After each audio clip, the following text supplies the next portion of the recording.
Right, so yan mga lods, meron po tayo dito microwave po mga lodi. Yan kung napapansin nyo, naka-on na po siya mga lods, naka-sack na po siya mga lodi. Yan kung itetest po natin mga lods sa 1 minute mga lodi. Okay, so tigil muna tayo dahil nagpuputukan pa. So yan, so ituloy po natin mga lods, yan. Okay, test po natin sa 1 minute mga lods. Yan mga lods, kung napapansin nyo, yan, namatay po siya kaagad mga lodi. Okay, start po natin ulit. Yan, gumagana po siya mga lods at namamatay mga lods. Ngayon kung i-test ko po sa 1 minute, mapapansin nyo mga lodi dito sa kanyang blower. Kita ba yung blower? Try ko lang i-on yung ilaw. Okay. Yan. So, hindi po gumagana yung kanyang blower, mga lods. Okay?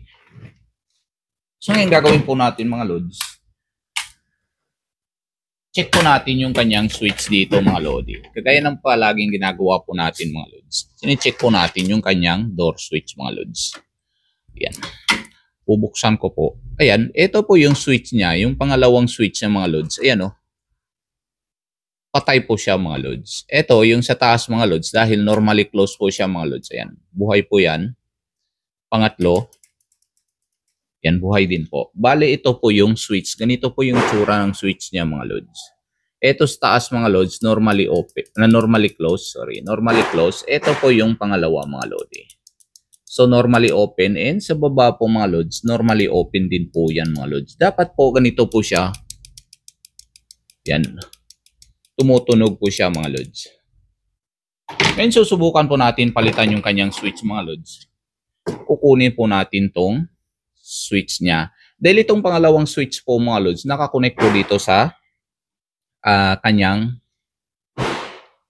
fan o kaya sa blower po mga lods. Ito po yung magpapalamig dito po sa magnetron. Ito po yung sa ilaw mga lods. Kaya normally close po yan mga lodi. Sa ilaw, pagkabukas po natin ng pinto mga lods, iilaw na po siya mga lodi. So ngayon kukunin po natin tong switch niya dito mga lods. Ito po yung ipapalit po natin mga lodi. Ayan.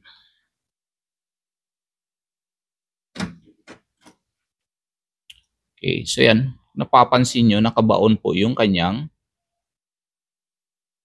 pulang button po mga lods. Yan. Hilain lang po natin at ipalit po natin tong switch po mga lods.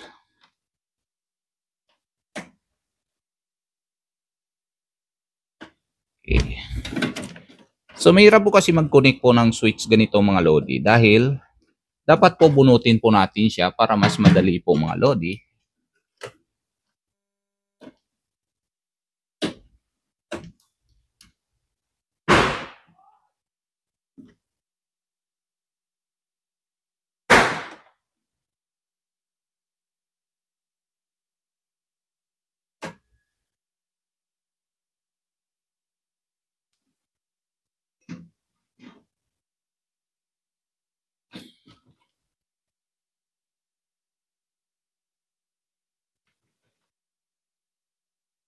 Okay, so pa lang po natin siya pilitin mga lods. Ayan. Test po natin. Yun o. Tumutunog na siya mga lods. Ngayon iti-test po natin i-on mga lodi. Saksak po natin siya.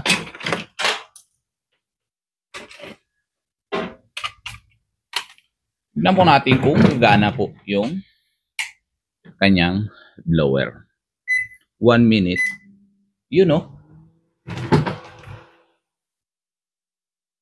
So yan. Bali yun lang ang diferensya niya mga lods. So gumana na po siya mga lods.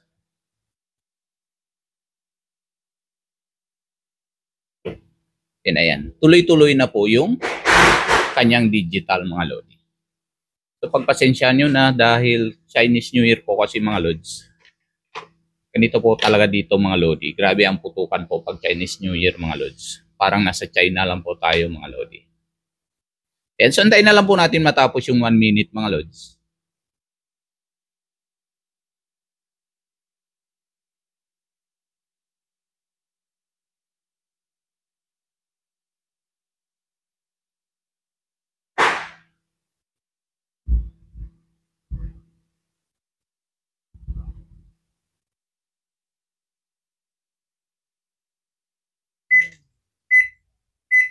Yun, no?